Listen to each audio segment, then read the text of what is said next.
This is where we left the Matchbox Volvo 760 last time. You could at this point just silver the wheels and call it done. It would then just look like a restored version of the rougher one next to it. I'm going to take it further though and give it quite a high effort but worthwhile paint job. So this is calligraphy ink. So normally this is sold to people who just want to put it into fountain pens, do some fancy writing with it. The colour is violet. I'm thinking it might give us something a bit like, well, certainly in the bottle it looks like it'd be a bit like the colour of Cadbury's chocolate wrapper, perhaps. So somewhere between an ultramarine blue and a purple.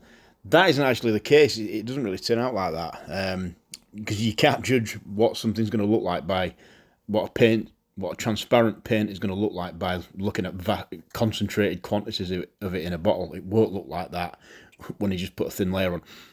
Anyway, I eventually got my comeuppance, as I said I would, with the airbrush, putting the airbrush too close and too thick. I did get some very good results out of it, but I said on the last video, not the last video, the one before, that I don't know how I keep getting away with it. And I've also mentioned that I knew a day of reckoning was coming. Well, that day of reckoning finally came. I think I had to do the same casting about 4 times. So I thought, let's just go back to the more orthodox procedure of mixing paint for airbrushes and just see how we get on with that for a while. I'll probably veer back into my old terrible ways before long. But on this one, all I'm doing, it's that little pipette. I filled it up twice with Tamiya Clear, as in the transparent Tamiya Clear, and then filled it once with thinners, so it's 2 to 1, and then filled just the tip of it with the purple ink. If you look closely at the pipette now, you can see the meniscus of the liquid that's in there. That's the level. That's how much purple ink went into this. And then I've stuck a piece of foil onto the front of that rough Volvo that's not been done yet, just to test out the colour, see what it actually looked like when it was on the car. And I was happy with it. So on we go, the dreaded airbrush. So you'll notice I'm very gingerly putting it on this time, and I'm keeping a business-like distance between the airbrush and the car body. I'm just slowly and carefully putting a nice thin coat on, a nice thin, quite dry coat as well initially. I mean, it's getting there. It is turning purple, but it's not just this instant colour change like it has been when I've been doing it the rogue's way. I actually put 3 different coats on in total with this one, with a bit of a drying time in between. That is how you're supposed to do it. So there's nothing revolutionary about that at all. So 3 coats, 20 minutes, 25 minutes in between to let it dry, so it doesn't dissolve the paint that's already there and just end up with like a sort of runny purple mess all over the thing that collects where you don't want it and leaves other areas silver. No, we're just doing it nice and consistent, nice and gently, bit at a time. Very much, this is very much a chastened paint job that you're seeing here, and it's like anything else. I'll soon fall back into my old ways, but for now, I'm just doing it by the book because I'm just fed up of dunking castings back into thinners to strip them again. It's quite tedious. If you make a mistake more than 2 or 3 times on the trot with one particular body and you keep having to dunk it back in again, it's psychologically it's quite damaging. So I could almost say for my mental health, I'm behaving a little bit with the paint just to make sure a few paint jobs go absolutely as they should for a bit, and then, like I say, it'll all unravel at some point, and I'll be singing this same sad, woeful song of regret, no doubt. The allure of being a maverick, a loose cannon, if you will ultimately prove too great, I'm quite sure. Anyway, this is the 3rd coat that I'm going to show you now. You can already see that the paint is starting to take on quite some fairly interesting properties already. I mean, it just, correct me if I'm wrong, but I'm sure it just went from purple to blue just in that one shot. You can see it flashing different colours as it turns round. So this is what we ended up with after maybe half an hour after the painting process, and already my fears that this might just be a nondescript purple that I could have got off the shelf for £2 for an aerosol or whatever were already being allayed, but this dispelled them completely. This is 24 hours later, because you've always got to wait 24 hours to know what a transparent paint's gonna really look like. And this is 24 hours later, and this is just what I was hoping it would be. In fact, in a way, I got slightly more than I was expecting, because there are definitely 2 colours. intertwining with each other as the light plays across them. It's not quite a flip paint. I didn't want it to be a flip paint. That's not what I was after at all. But it's certainly got a lot more depth and looks slightly polychromatic at the edges. And I wouldn't have got that from just a standard metallic purple that I got off the shelf in a shop somewhere. And don't forget, usually aerosols of any kind of decent paint in any sort of decent colour will probably cost around £10. And so far, this little setup cost about £3 for the ink and maybe £3 for the clear. So, and I don't know why I'm saying so far, because that's it. It's not like I'm buying any more for it or anything. Anyway, we're going on to the wheels. I've shown the wheels being detailed using this liquid chrome before, but I thought it was worth showing again.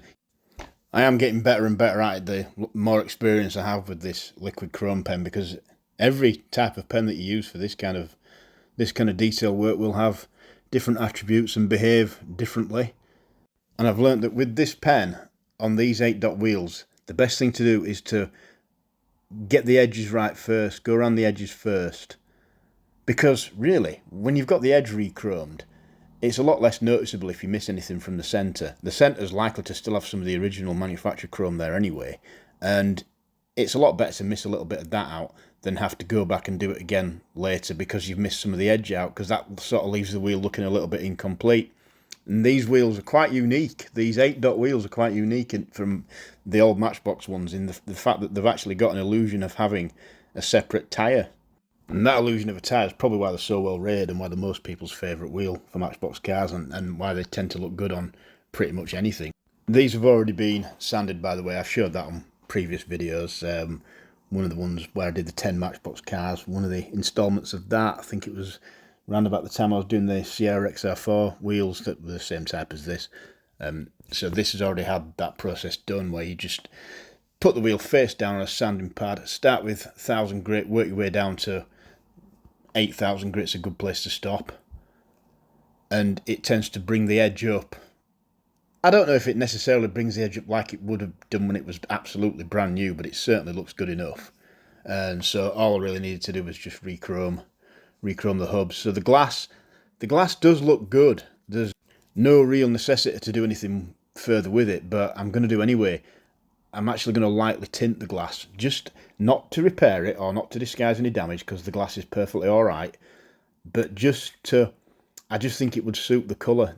The way this purple's dried and the kind of shade that it's got, I just think if the glass has got a slight tint to it, a slight dark tint to it, I think it'll just set it off very nicely indeed. So I'm going to use what I call the dunk tank method. I've shown various methods of tinting glass before now, including the slightly unusual but effective way of holding the glass in an old Hot Wheels blister and kind of raining the tint down onto it. Because, like I said, Tamiya Clear is very good at kind of self-leveling. What I'm doing this time, though, I've mixed some straightforward Tamiya Clear with a little bit of Tamiya Smoke, roughly 50%, because I don't want the really dark tint that you get with like using Tamiya Smoke, just neat. And I've put it into a clean aerosol lid. I've had to put my thumb on the bottom of it though, because it's got one of those little tiny holes in it like some aerosol lids do, so be careful of that. So I've poured it into that, and then I can just dunk the glass into it to get it completely recovered in this sort of 50% smoke tint. So it'll shine it up as well. It will have a bonus effect of shining it up and making it look really new, but it'll also give it a light tint at the same time.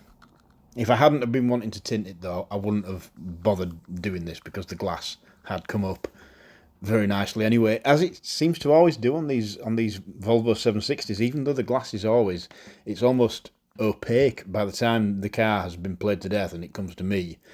The glass is quite difficult to actually see through, but it still seems to sat just with abrasives. It always seems to come up absolutely perfect. It's quite thick glass, which I think helps.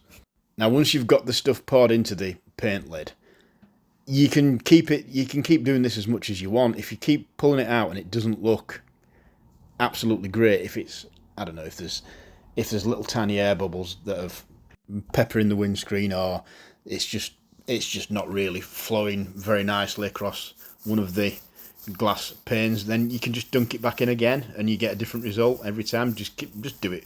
Usually you find yourself, if you do use this method, you'll do it 5 or 6 times before eventually you think, that's perfect, I'll keep that like that. And then you just hold it at an angle, let it drip dry, get as much of the excess off as you possibly can. I mean, once enough of it collects in like a corner, you can just you can actually take it off with a bit of tissue paper or cloth or something if you just dab it in there very gently.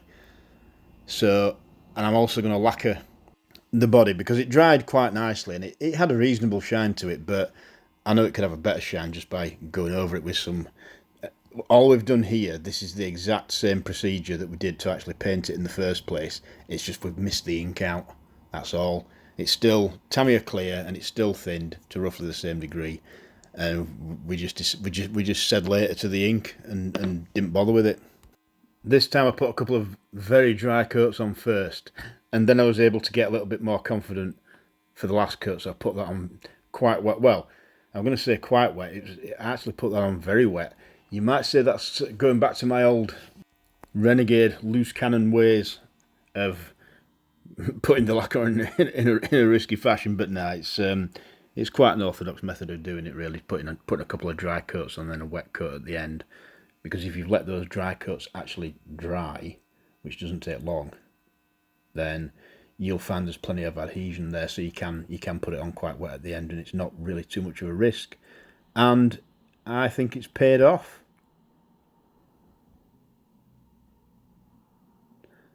So with that done, remember a lot of this car was already done before we even started making this video.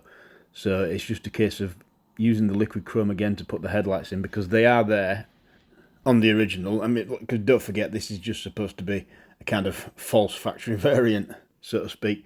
So that's the glass. The following day, I think we've done all right there. Yeah, it's collected across the bottom of the windscreen, but that'll be hidden when it's put back together. You won't see that.